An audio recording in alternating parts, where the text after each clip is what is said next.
திமுக அரசு தமிழ்நாட்டினுடைய தந்தை மு.க. ஸ்டாலின் அவர் சொல்றாரு. ஆனா ஒவ்வொரு மதுக்கடையும் ஒழிக்கணும். ஆனா ஒழிக்கிறேன்னு சொல்லிட்டு தெரு தெருவா வித்துக்கிட்டு இருக்காரு. தந்தை ஒரு எல்லா பிள்ளைகளுக்கும் சாராயத்தை ஊத்தி கொடுப்பாரா?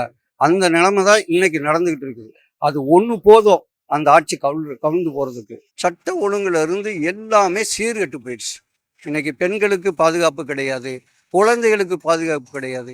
குழந்தைகள் முழுவதும் இன்னைக்கு சாராயத்துக்கும் கஞ்சாவுக்கும் மாத்திரைக்கும் அடிமையாகி கெட்டு போய்கிட்டு இருக்காங்க. அதெல்லாம் மாறணும் அப்படின்னா ஆட்சி மாற்றம் வேணும்.